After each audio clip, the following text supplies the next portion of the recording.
किसी गांव में सुमित्रा नाम की एक सास और राधा नाम की उसकी बहू रहती थीं। सुमित्रा अपने बेटे की शादी के बाद से ही राधा को लेकर चिंतित रहती थी। राधा पढ़ी लिखी और शहर की थी, जबकि सुमित्रा परंपरागत सोच वाली थी। दोनों के बीच छोटी छोटी बातों पर मतभेद हो जाया करते थे। शादी के बाद की शुरुआत। शादी के पहले कुछ दिन सुमित्रा ने अपनी नई बहू का स्वागत खुले दिल से किया।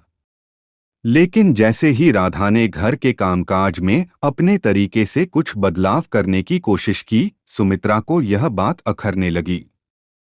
हमारे घर में ऐसा नहीं होता, सुमित्रा अक्सर कहती। राधा भी सीधी थी। वह कहती, मां जी, समय के साथ बदलाव जरूरी है। यह संवाद अक्सर तकरार में बदल जाता। हर रोज की तकरार।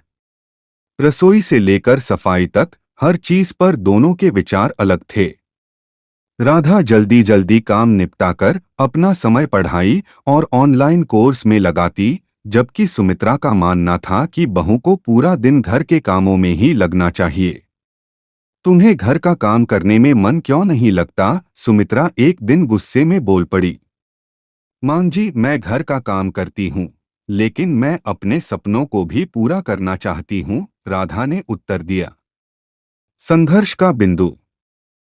एक दिन गांव में कोई समारोह था। सुमित्रा चाहती थी कि राधा पारंपरिक साड़ी पहने और पूरे रीति रिवाज निभाए, लेकिन राधा ने साड़ी के बजाय साधारण कुर्ता पहन लिया। तुम्हारी यही आदतें हमारी बदनामी करा देंगी, सुमित्रा ने ताने मारते हुए कहा।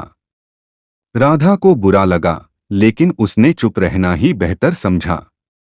बदलाव की शुरुआत। एक दिन राधा ने अपनी सास को कंप्यूटर चलाना सिखाने की कोशिश की। यह सब मेरे बस का नहीं, सुमित्रा ने कहा।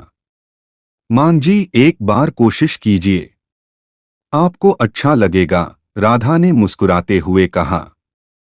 धीरे धीरे सुमित्रा ने सीखना शुरू किया। अब वह ऑनलाइन भजन सुनने लगीं और अपने रिश्तेदारों से वीडियो कॉल पर बात करने लगीं। सास बहू का रिश्ता मजबूत हुआ। समय के साथ सुमित्रा ने महसूस किया कि राधा गलत नहीं थी, बस उसकी सोच अलग थी। राधा भी सुमित्रा की परंपराओं का सम्मान करने लगी। एक दिन सुमित्रा ने राधा से कहा, तुमने मुझे सिखाया कि समय के साथ चलना कितना जरूरी है। मुझे तुम पर गर्व है। राधा की आंखों में खुशी के आंसू आ गए। निष्कर्ष।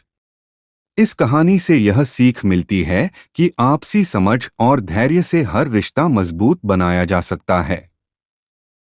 सास और बहू का रिश्ता भी प्यार और सम्मान से सुदृढ़ हो सकता है।